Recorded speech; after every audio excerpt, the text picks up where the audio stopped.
have a fairly long history with Longview. Really love this place, love the people. My parents were here. I don't know, raise the hands, anybody remember Bob and Alice? Yeah. So today would have actually been my dad's birthday, so I still celebrate the 5th. Anyway, but it's an honor to be here and an honor to be able to come back in any capacity I can to be of assistance.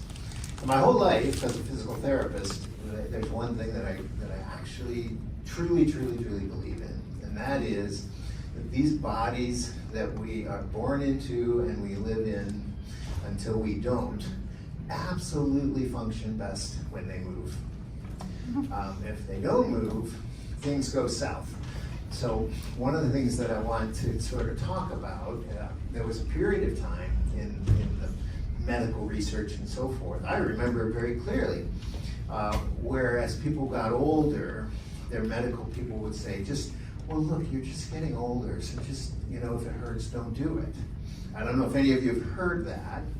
And then, even I myself, the research around how elderly folks need to manage their bodies compared to younger folks, we didn't have any research about that for a long time. But now we do. And so some of that I'd like to share with you, dispel any myths, answer questions, and just kind of give you overviews of all the different aspects of our body that are impacted by motion. And it's not just us, right? In the natural world, every single animal moves and just keeps moving. They move to get their food, they move to get away from being caught for somebody else's food. They're pretty much continually moving. I honestly have never had, like, say, a gorilla come into my office and say, look, I got back pain. You don't go out into the wilderness and see gorillas stretching their hamstrings and doing things like that. And the reason for that is they move in the manner in which they were designed to move. So I spent some time in Thailand and went out kind of into the countryside and with my daughter. This trip was with my daughter, and she needed to go to the bathroom. And there was kind of just like an outhouse, and she came back to me and she's like, Dad, there was nothing but a hole in the floor. and I said, this is Thailand. Have you seen the women here in Thailand? Whenever they're working, they're squatting, like fully squatting. That's their work position. So they don't have chairs. We have grown up in bodies with chairs. These things are not good for us. They're really not. The positions that we put ourselves in, sitting with our knees bent like this, allow certain muscles in the back of your legs to really tighten up. Those tight muscles pull on your back, all kinds of things happen. And our knee health is not anywhere near lots of third world or undeveloped knee. I spent time in St. Lucia, if you know where that is. I went down and did mission as physical therapy down there. There was nobody who had spinal arthritis or knee arthritis. And the amazing thing was, part of the reason was, they're walking around with a bunch of bananas on their heads, right? So if you walk around with bananas on your heads all the time, you have really good posture. And so if you're holding things perfectly the whole time, your spine doesn't wear out the same way ours does. And if you're fully squatting and doing things all day long with your knees, they don't wear out as much. So in many countries, total hip replacements, total knee replacements, spinal surgeries, all that stuff, in our culture, because of how we move our bodies, it's way worse. The good news is we can do some things medically to fix them, but it's really essential that we move. And there's key factors to movement. And it's actually really important to understand some of these differences. So submaximal movement is movement that doesn't tax either your heart or your respiratory system or your muscles all that much. But there is continual movement. So even just like sitting in a chair and just kicking your leg forward and back and forward and back and forward and back, or taking a walk, stroll down the hall, that's all submaximal movement. And maximal movement can be thought of in two different forms. One is where you really push the large muscles of your body so that it's very high intensity. In other words, your cardiovascular system has to get really charged up to keep you going, all right? And so your heart rate and your respiratory rate go up accordingly. The second form of maximal movement is high force movement.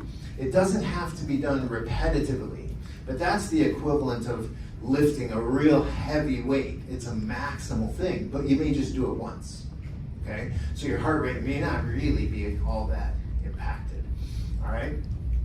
So there are two forms. We'll talk a little bit about how to maximize both of those categories. Then there's endurance, and these are really low-level activities that happen for a long period of time. So I don't know if you've ever seen a physical therapist or doing exercises or things along those lines, but oftentimes you'll be directed to like lift this amount of weight and do it 10 to 12 times.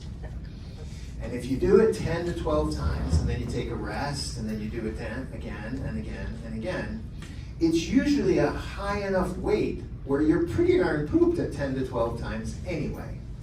And that kind of exercise tends to improve the high force, it's your strength, all right? If we were trying to improve your endurance, we would say, here, move this lightweight, but do it a minimum of 30 times. So to develop endurance, you just have to keep doing it and doing it, and 30 is the magic number for that. 10 to 12 is to form strength, but you have to do multiple sets of that, and 30 is the maximum number for endurance. Now, refined motor skills are really sort of like, can you do the fine motor activity that you're accustomed to with your hands? So if you knit, or you crochet, or you're typing, if you are a woodworker and you want to make sure that you know you're carving, those kinds of skills are nothing like the upper ones there, but yet they still are a skill. Like it requires repetition, it requires practice. You got to keep coming back and doing it. Otherwise, you lose the skill. Now, I fell in a snowstorm a couple years ago, and I fell backwards and I hit the back of my head, which is where the motor center, the subcerebellum is. Ever since then, I have developed a small tremor. So I really injured my brain in that. I slipped on the ice and fell right on my head. And I don't know if any of you have tremors, but I'll tell you what, a tremor really affects your fine motor skills, because the more you concentrate, sometimes the worse the tremor gets, you know? And I have had to learn and practice and kind of keep working at that to sort of say, wow, how am I going to keep doing my woodworking? You know, this is one of the things I love to do. And so you just kind of get at it and kind of keep doing it and practicing. So let's talk a little bit more about this high intensity, maximal type movements.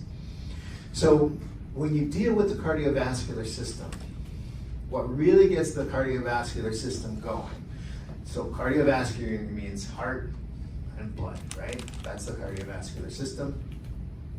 You have to use your large muscle groups. All right, so large muscle groups are generally focused more towards the center of the body. So this would be your hip muscles and your shoulder muscles predominantly. And you have to use those large muscles with repetitive movement that is generally high speed in order to be considered a high speed or movement or a maximal movement. Now, one of the reasons why this is really important for us is, let's just say you like to walk. And if you're always walking on the flats, then you're going to be really good at walking on the flats. But if you ever come to a hill, all of a sudden you're going to go, oh, this is really tough. And so what's really important is that if you like to walk, you also make sure that either you get some hills in your walk, or you come in and get on an exercise bike, which is not walking, but you can still pedal a heck of a lot harder and faster on an exercise bike to get that maximal cardiovascular input. So you can train yourself for the next time you get to a hill by saying, these hills I don't really want to do, or I'm only going to go halfway. You know, you can kind of build up, but make sure the hill's in there. And if not, there was a time when walking was tough for me. I had some surgery, but I could still get maximal heart rate activity by getting on an exercise bike. I could do that.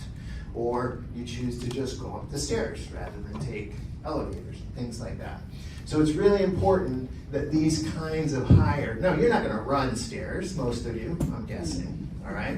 When you're younger, that was a more maximal activity. But now just, doing the stairs and doing them on a regular basis will do the exact same thing for your body as it does for a 15-year-old. It improves that capacity, which is really important. So all of these are just, literally, as I mentioned, expressions of ways you can actually say, I gotta at least do a couple minutes. And I like to do what's called interval kind of training. So you say to yourself, I'm gonna go on a walk. The walk is gonna be 30 minutes. And if I can walk for 30 minutes, then every 5 minutes, the next minute I'm gonna walk as hard as I can. You do 1 minute, you just do 1 minute. But if you do that every 5 minutes over the course of 30 minutes, right? You've gotten at least 5, maybe 6 1-minute episodes of higher level activity. And it's just a question of kind of pushing yourselves that little bit beyond your comfort zone. Just do it for a minute, or just do it for 20 seconds, whatever you can do to start, and then just try to build it up a little bit as you go along.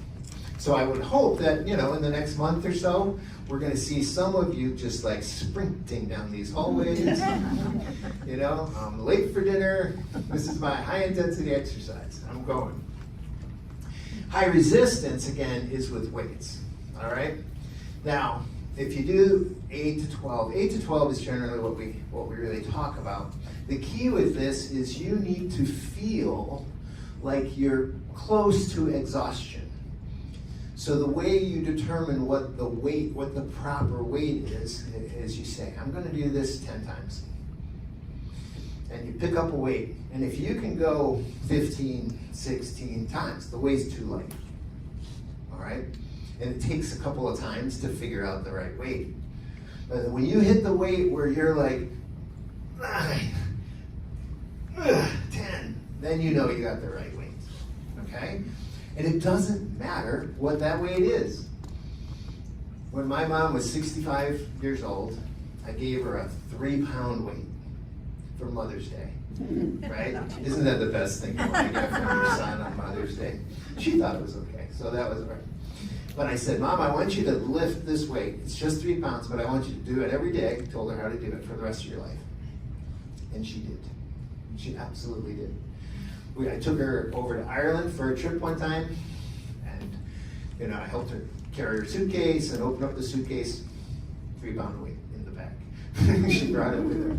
So she was pretty disciplined. And she didn't increase the weight, she just did it every single day and was able to maintain that until she wasn't. So it's not that hard, you just sort of you have to do it. When I was growing up, those of you that did know my dad, sometimes he had these little lines that stuck with you, but he always used to say, Dave, you don't have to like it, you just have to do it. And it was like mow the lawn or whatever. But exercise is pretty much that same way. Liz, you said the same to me. She said, I hate exercise, but I do it every day. And so that's kind of where you have to put this. So it doesn't matter the weight, you start out, you just kind of figure out what can I do, which ones are really important. I'll say this exercise, by the way, with weight is incredibly important for everyone. And the reason is osteoporosis. So one of the things that minimizes osteoporosis or keeps your bone mass higher as you age is load, is stress. So by lifting weight overhead, right, that weight is going all the way down through all the bones of your body, including your spine. Not only does it help your arms, but it also really helps with osteoporosis. The 2 things that help the most with osteoporosis are upper extremity weights and walking. Those are the loads that keep those bones as strong as possible. All right, so what are the benefits of maximal movement? It builds that cardiovascular tolerance for the times when you need it. So, you go out with friends and family someplace and there's more stairs than you anticipated. You don't want to be that person that holds everybody back because you can't do the stairs. You can do them. You've prepared yourself for those kinds of things. It also builds muscle strength, keeps your muscles as optimally strong as you can. I don't know how many of you have noticed how important the arms on your chair are. Have you noticed that? Like sitting down, you're always looking for those arms. Standing up, you're looking for those arms. And the reason for that is that you've been getting weaker in your legs. And so it's actually really important to try to not be a best friend to the arms of your chair. You need to actually try. My poor parents. I told my dad, every time you get out of the chair, you got to do it 10 times. He didn't always do it, but sometimes he did. Because by doing that 10 times and not using the arms, he continued to maintain the ability to get out once without using the arms. And that just stays with you. And that's like one of the first things you notice. I don't know, you may disagree, but that's generally one of the first things that you notice is that you kind of need your arms to start getting out of chairs. And that's the sort of thing, ideally, you can avoid if you just keep yourself going that way. Obviously, the stronger you are, the more capable you are, the more of life you can experience without having to go, well, I can't do that because of my blank. The goal for all of us is to really not ever have you use that in a sentence. Sorry, I can't do that because of blank. You should be able to do that, and the more you do it, the more you stay after it, obviously, the fuller life you live. So bone density we kind of talked about, right? This is really important for maintaining bone density. So you are born with a certain amount of bone density, which is generally quite high. And you tend to continue to have that bone density throughout your life. Now, women and men have a little different way of going about this. Women tend to lose bone mass more than men do. So those of you women, you probably heard a lot more about osteoporosis than men. But men get it the same way. It's just that women tend to lose it faster. So when you do these exercises, you're not necessarily building up more bone mass, you're just preventing it from decreasing. And that's really the key. Outside of dietary things and so forth. All right, so let's talk about endurance. So this is really your ability to perform a full body motion. Swimming, say, would be a good example, where it uses your arms and uses your legs. It doesn't have to be maximal. It can be submaximal. So I get in the pool and I see lots of people swimming really slow. Just, breaststroke and cruising along. And if they do that for 20 or 30 minutes, ideally 30 minutes is what we would prefer, that meets this definition. They just keep moving for 30 minutes. And it doesn't have to be that you're really pooped out at the end. You're just kind of doing that. So examples are any of these things. Have you heard about the studies of what they call the blue zones? So it's really one individual in particular, a group. And what they did is they wanted to look at the whole world, like where in the world do people live the longest? And once we identify where they are, then we're going to kind of research these populations and see what do they do? Like, why are they living so long? So they're called the blue zones because when the computer program software that they used identified all these areas, it drew a circle around that area and it made it blue. So it's not very scientific. But then they said, let's go look at all these blue zones. And then what they came out of was that if you are really mellow in your lifestyle, so these were like Greek Isles and remote little country towns, different places. If you drink wine, you're walking every day through your village, and you have a fairly low stress kind of life, you'll live to be 100 and over. And that was the bulk of the research. And actually, this group now is still doing seminars. I think they just taped like a documentary or something about these blue zones. Now, the flip side of this is that there was another individual, and he was a demographer, right? So he looked at demographics. And he just said, I don't believe any of this. So he went to those same zones and fully researched what was happening. And he found that it's not just, so Okinawa in Japan was a blue zone. So he went to Okinawa, and there's a large amount of obesity in Okinawa. And he started researching it. These people don't just sit around and drink wine. These people actually have really, they're bad lifestyles. They don't fit the thing here. And then he said, well, how old are you, all these people? They said, well, we're 100. And Okinawa was really hit hard in World War II. And virtually all of the records of birth were lost. 90% of birth records were lost. So if people wanted to get any kind of documentation, they had to go to the U.S. Embassy. The U.S. people, English-speaking people, didn't understand what they were saying. And so they're basically their birth certificate was recreated, and most of them were wrong. So these people that are over 100 probably weren't.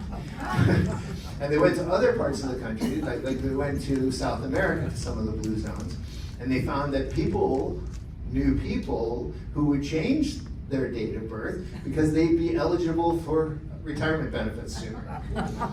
And so they totally debunked this whole. Now, there's still some good things about having a mellow life, drinking wine with your friends, and taking walks. So that's still all right.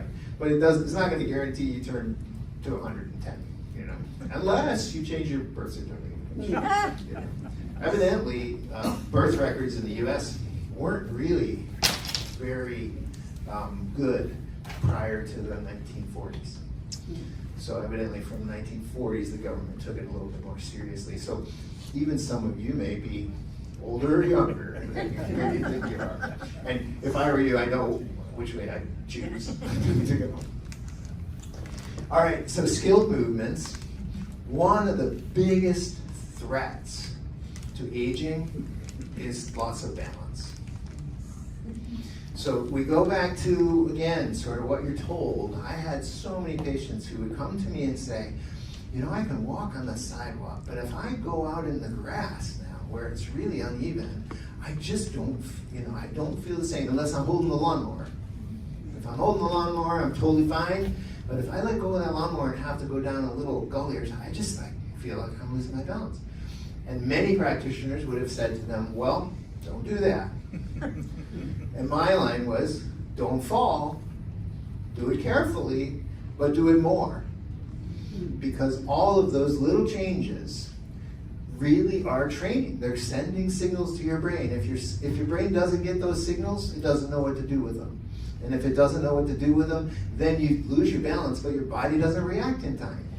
And that's what creates faults. So walking on uneven ground, doing it safely, experiencing that feeling, doing it safely, is a really good thing. So going out and doing that on your own is great. And then there are also classes designed specifically for balance and coordination. Our PT practice has 2 different levels of fitness. It's very specific for folks 65 and older. And the first level is really all about balance and coordination. It's all prevention, all the things that you can do in a supervised setting that help you do that. And there are classes here. Now, did I hear John Berger's doing Tai Chi here?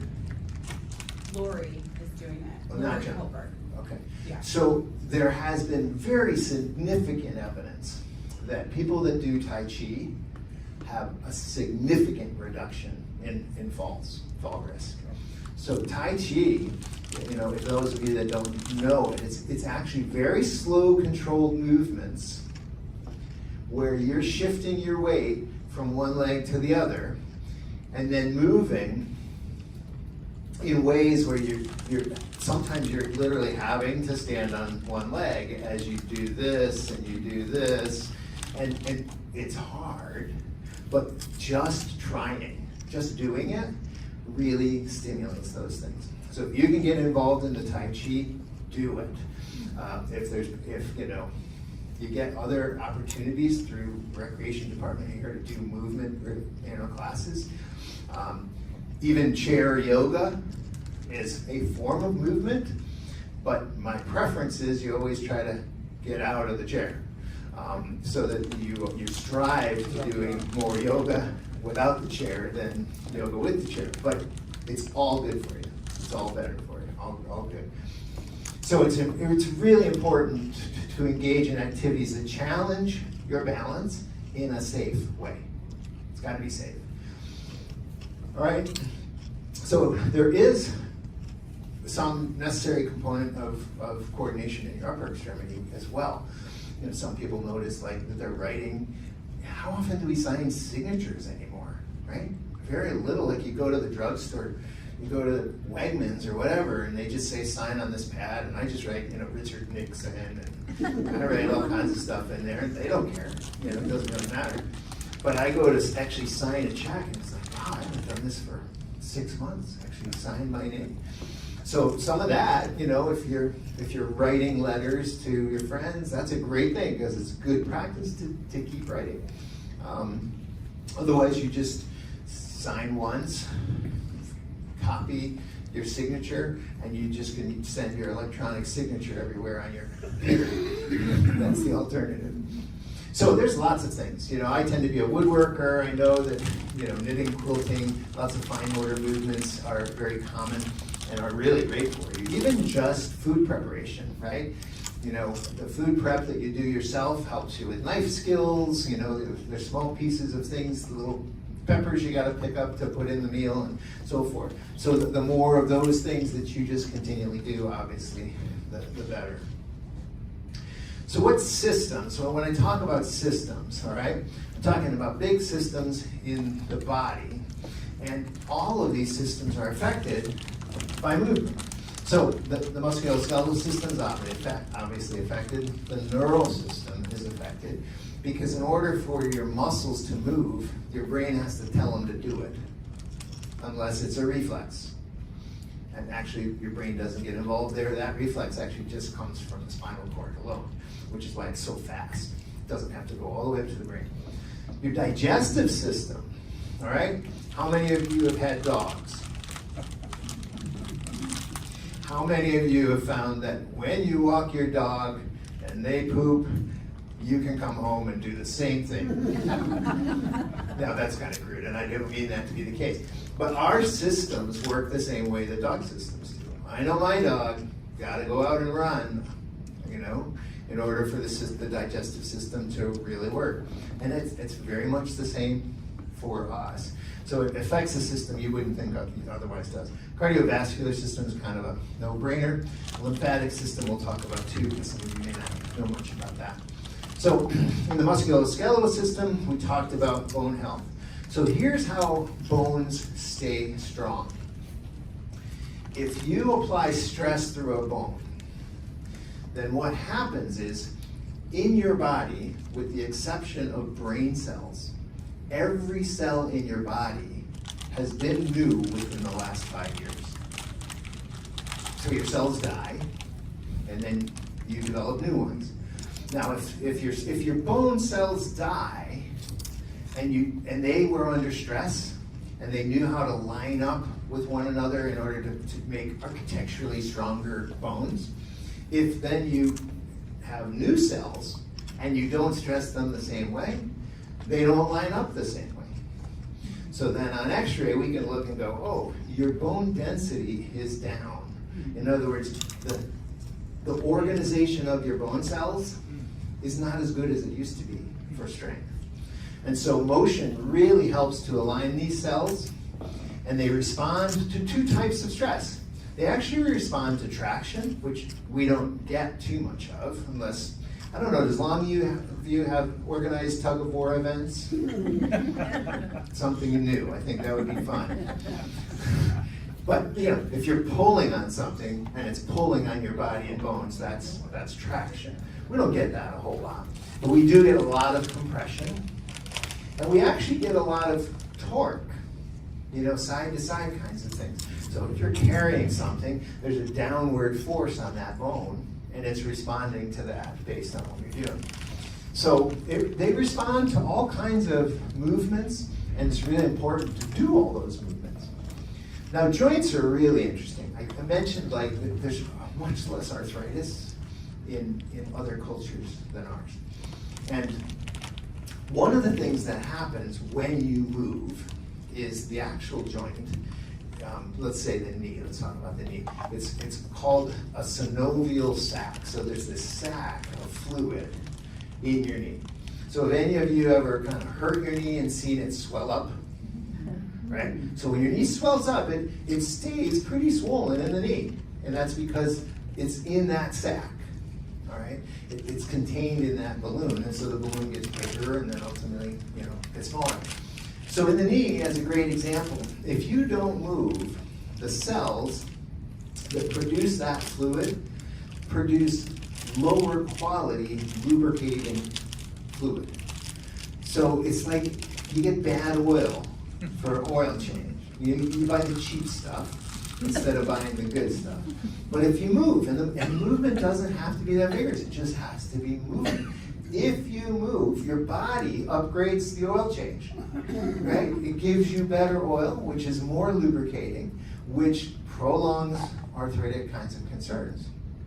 Second thing that happens, just like in bone, if you are continually challenging the joint will stay stronger in terms of alignment of not only cartilage, bone, but also cartilage.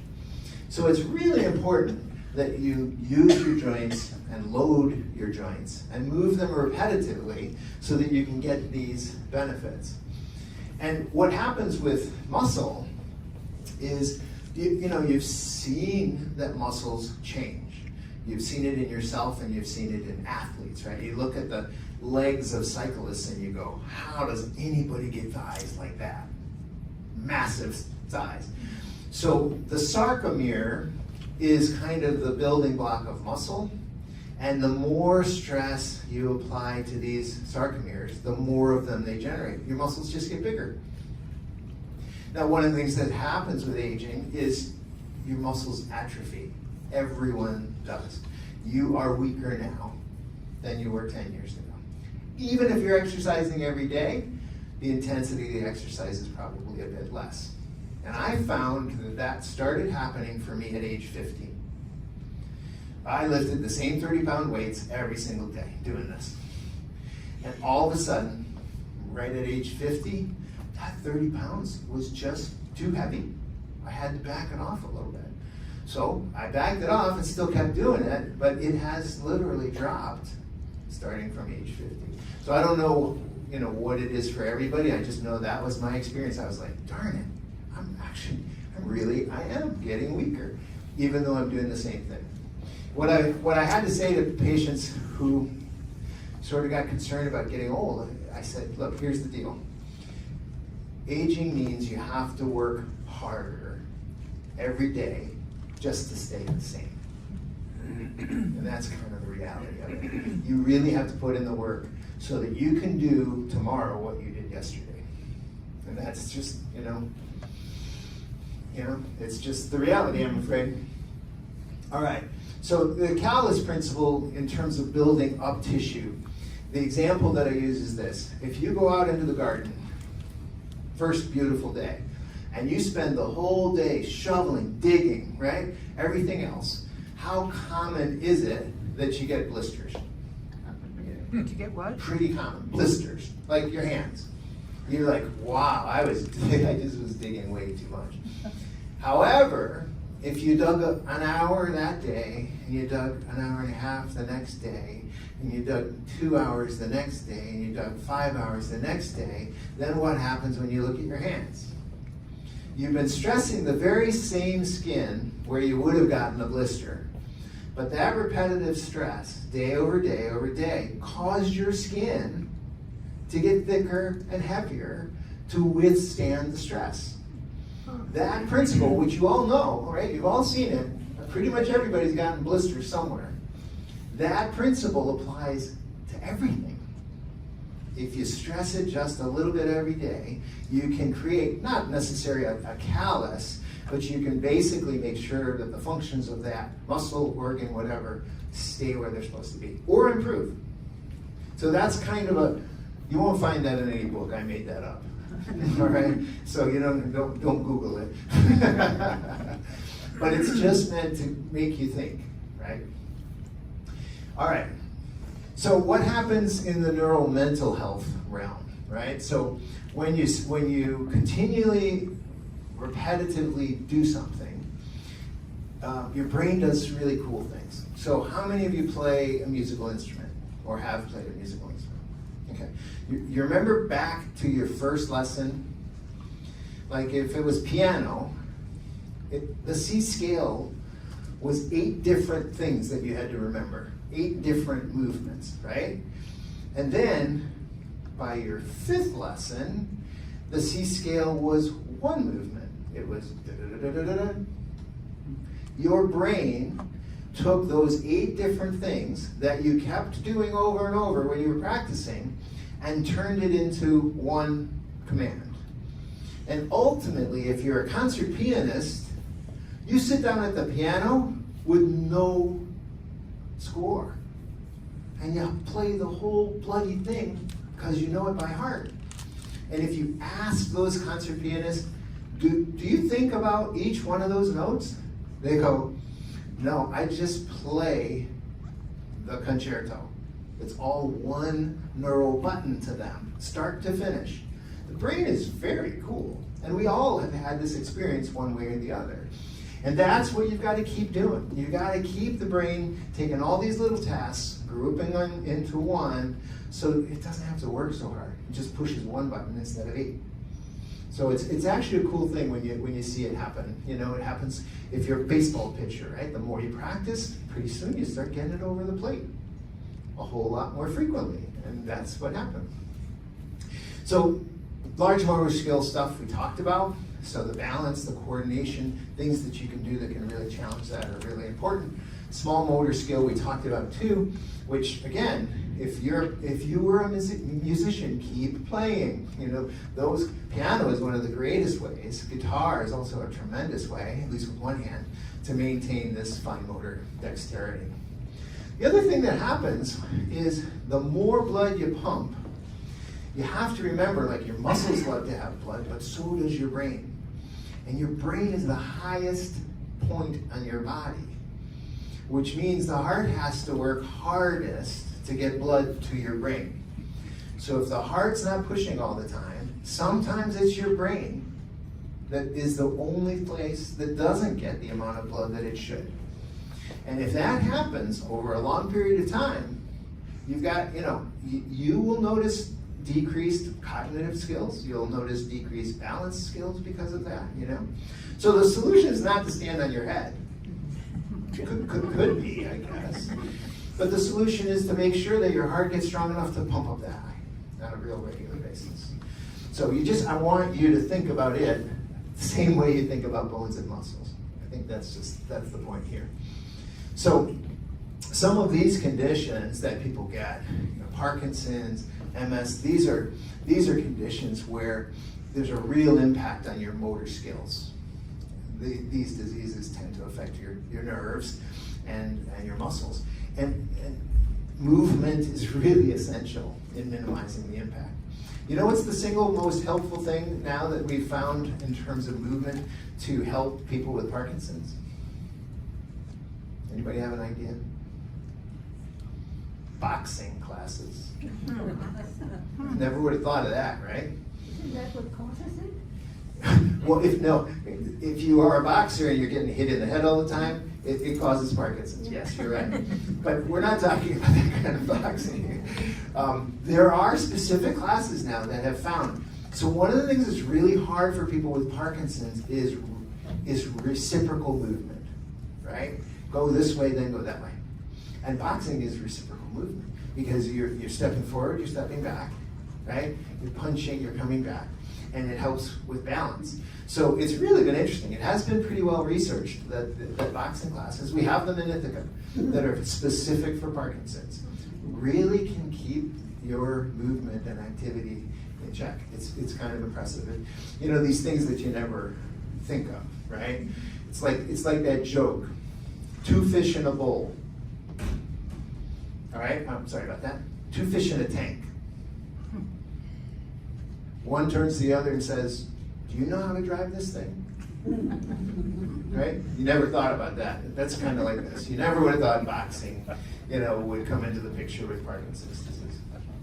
That's just a bad dad joke. Sorry. Very bad. Very bad. Yeah. Well, that's the definition of dad jokes. All right, so we talked about this dog walk, right? It's just as good for you to walk. I cannot tell you how many people tell me the only reason I walk is because I have to walk the dog. Otherwise, they wouldn't do it. So it's really, dogs are good for us in that regard. It's a real phenomenon. All right. The other thing it does is in terms of your digestive system, it really does aid in the digestive system. Like the blood flow to your digestive system is significantly increased. When that's increased, there's more juices to break down the things that it needs to break down, and it just runs better. It's got more gas in the tank. So that's a really, really important thing. And body weight is also, the more you move, the more you burn calories. The more you burn calories, the more likely you are to be able to control weight. Now, controlling weight has impact on lots of different systems. The one system that it actually has a positive impact on is your bones. Because you're moving around with more load through your legs, heavier people with osteoporosis, their hips tend to stay in a little better shape. Not necessarily their spines, but their hips do. And it's just because they are continually carrying more weight. I'm not saying do that. All right? It's just one small positive thing having to do with that.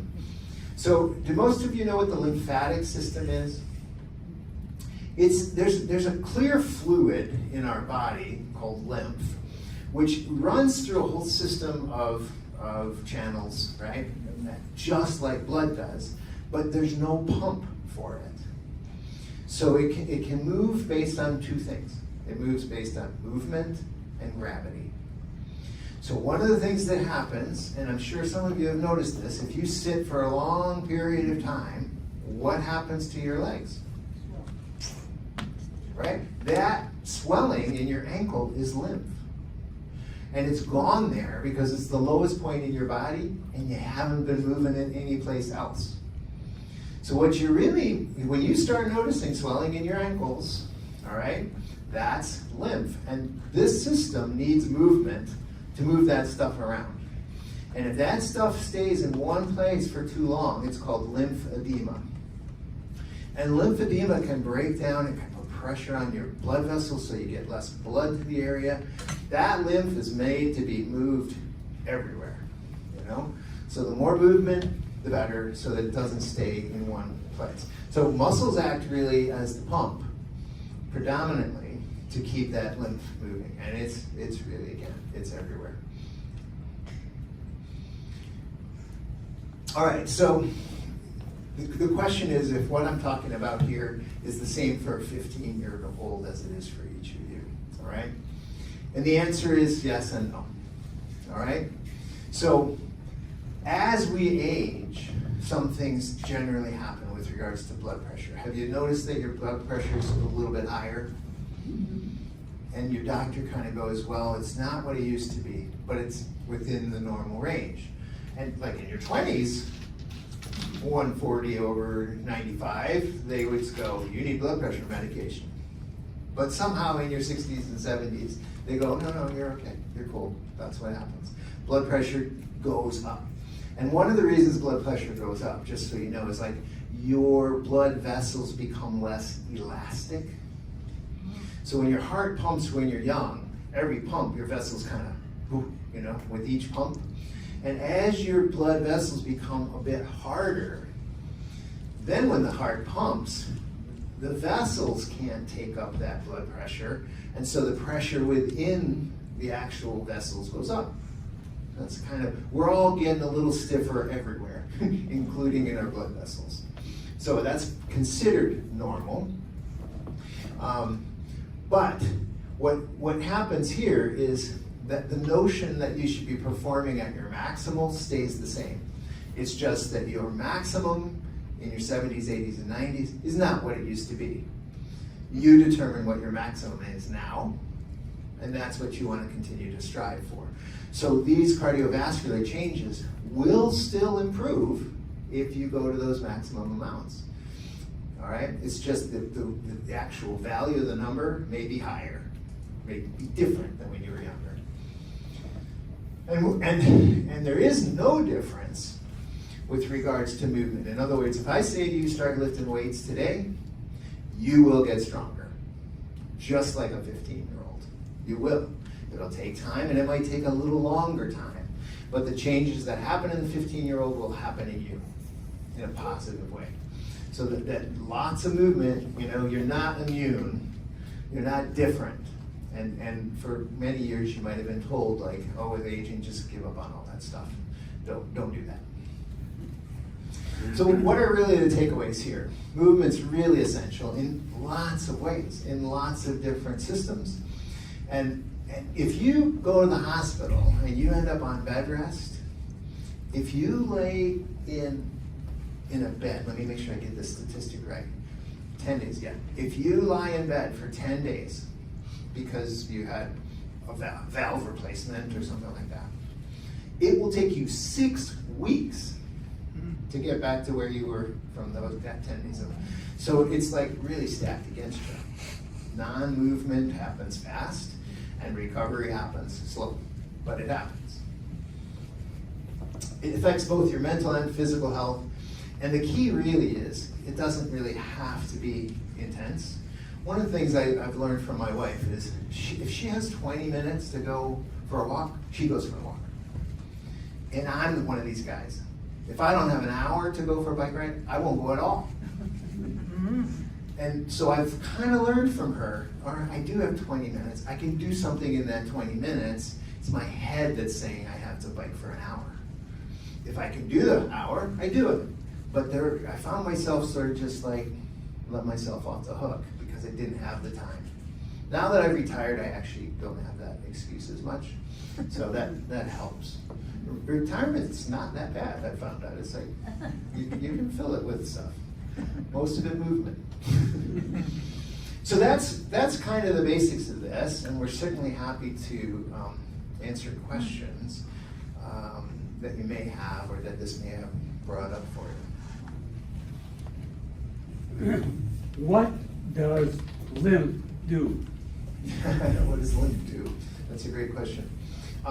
Lymph actually removes toxins so like there are toxins in your bloodstream, and they leach from the bloodstream into the lymph, and the lymph through the system, it ultimately dumps it, into your bladder, the toxins, so that you can pee out a lot of the toxins that your body tends to take in from whatever you eat or whatever you're exposed to, that sort of thing. So it's one of two ways. The blood system does that as well, but it mostly extracts from the blood system and gets it into get it out of your body track. I do 40 squats religiously every day, and I walk 30 minutes every day. Why is it so hard for me to get up off the floor? So the 40 squats, there's two questions. The first about that is, how deep are the squats? I'm sorry? How deep are the squats? Just a chair height? A chair height, because I have replacement hips. Yeah. So one of the things that you want to do when you do squats is you want to, this is not a squat. It's not deep enough, all right? You want to try to get your thighs parallel to the floor. Parallel to the floor, okay? Now, if you do that every day, you'll get strong down to that level. But to get to the floor, you have to go farther. So there's two things that happen. One is you lose the motion in your hips that you need to do it. You lose the motion in your knees that you need to do it. And so you're great from chair up, but floor demands even more. So the way you kind of do that is you can lie in your bed and you can just pull your knee all the way up to your chest, right? By doing that, your knee bends beyond horizontal to the floor, right? You're trying to get your knee towards your butt. You need that to get towards your butt, to get down on the floor. Okay, so I have replacement hips. Will that pop my hips out? No. How long ago? Oh gosh, maybe 5 years ago. Yeah, no. So you can pull, so what happens when you get these replacement joints is you function within normal range pretty well, but the outer ranges still get really stiff, and you need them. You really need them. So one of the best ways to do this is you come up to a chair like this, Right. okay? And then you can hold on and just slowly get to the point where you're kneeling, okay? Now when you're kneeling, you push yourself back. You're stretching your hip and you're stretching your knee at the same time, all right? You're not hurting anything except for you're kneeling on a hardwood floor, which I'm doing now, and that can kind of hurt, all right? But as you do this, you're getting the motion that you need. And then to get off the floor, you just move from the chair to your hands, okay? Put your hands down. And then drop your butt down like that's the one Mark has me doing that one on my back. Yeah, well, yeah, he should have you doing that. That's exactly Yeah, what every you do. day, Now, 2-3 times. we will counsel you, like if you really want to get off the floor, get to a chair like this, all right? And then when you're at this chair, you can get one leg up. I just messed up your video, okay. all right? You can get one leg up, and then from there, with your hands, you'll have the strength to come up. So a chair is always really pretty important, but you can't always get to the chair. But you can just kind of work on that rocking back. It may take you a little while to loosen up. What else have I got to do? Yeah, yeah. That's right. Thank you. That's a great functional kind of thing. Like if you fall, you got to be able to get up. And so it's a big part. A lot of people are right-handed and others are left-handed.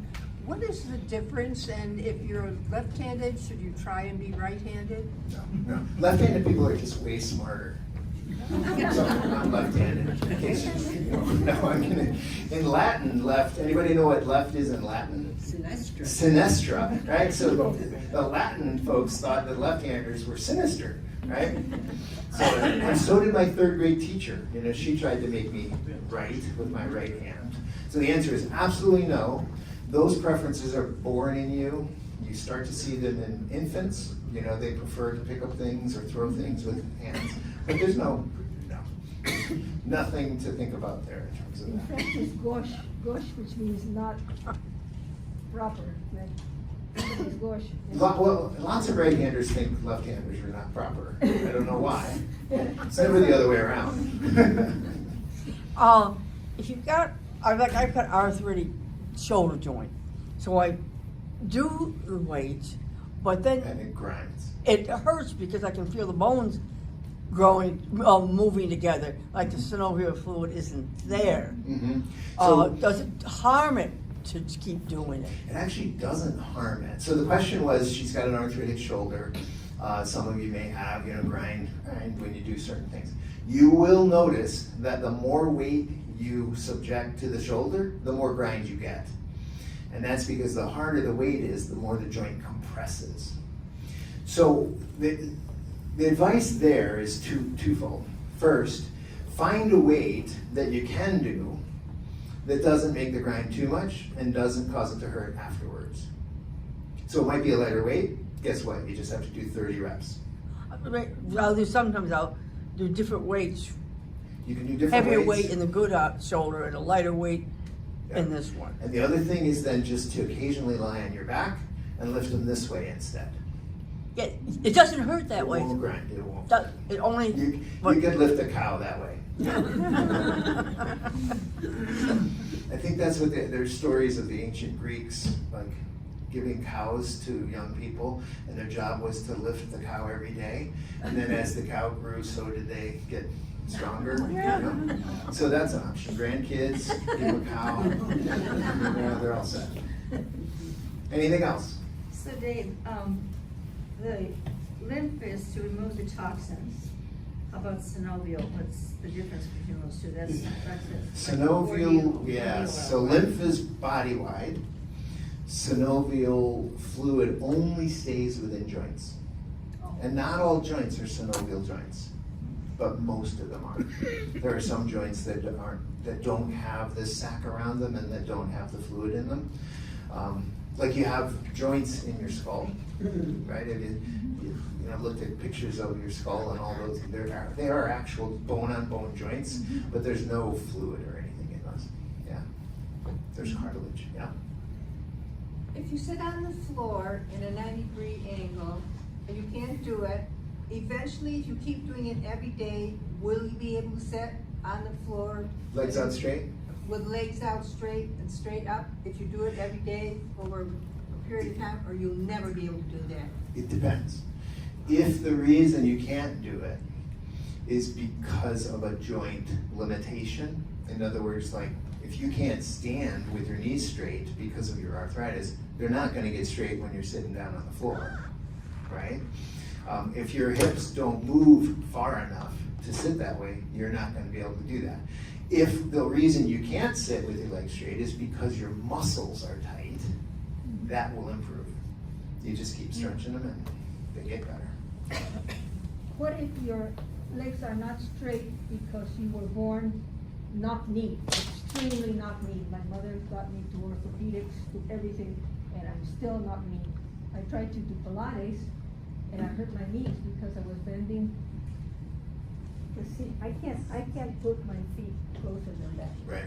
Yeah, so the question was that she had the gift from her mother of knock knees. No, it's not gifts. She tortured me. Right. And so she doesn't feel like it was a gift because it does cause problems. Well, if you think about any, let's call it a joint. You've seen a chicken bone, right? Mm-hmm. You break the chicken bone, right? There's two little nubs, right?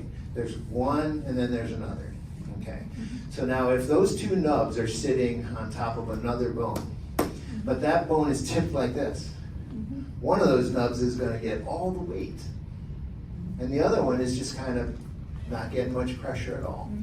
So people who are either bow-legged or knock-kneed really are it's almost a given that they're gonna get knee arthritis in one side of the joint or the other. And you can exercise and you can do all this stuff. You will not be able to change that because that's a bony structure. That's something that just you were born with. So if somebody's really knock-kneed, you're not gonna see many marathon runners with knock-knee because they wouldn't make it that far in all their training. Same thing with bow-legged. But you can continue to, function and do things. It's just your knee wears out in different ways. There was a guy in Ithaca a number of years ago. I would drive by Ithaca High School where the tennis courts are there. And this guy, he was an older guy. He was out there playing doubles tennis almost every day. And I don't know who he was, but he was so bow-legged you could drive a truck through his knees. I couldn't believe it. And he was still out there running. From what I understand, the people who know him, he continued to play tennis until the day he died. And he didn't move a little less, but those knees were crazy. I just was waiting to see him in the office and never did because he was playing tennis. People who play tennis actually stay very, very healthy most of the time. It's one of those things. It's kind of a low impact thing, so you don't get hurt like in football. But everybody I saw that was regularly playing tennis was generally kind of the picture of health. But could that affect the Tai Chi, that I had so much pain when I started doing Tai Chi? It might in the beginning. So it would have been okay after? Yeah, because what they'll teach you to try to do is rotate your hip like this, so that now the knee is actually straight. So when you put the weight on it, your forces are different than they've been your whole life. And that comes from your hip. That'll just come from the teacher or a physical therapist. Well, this has really been a pleasure. It's great to come and see all of you. I hope it's been of some help to you. And if nothing else, start a Motion and Lotion club here so that you can encourage each other to just be doing different things. Because I have lots of patients who say, the only reason I walk is because I meet my next door neighbor and I feel like, oh, I don't want to do this, but I know they're going to be standing out there waiting for me, so you can build kind of a community of movers, and you'll all be better off because of it. So thank you. Enjoy the rest of your day.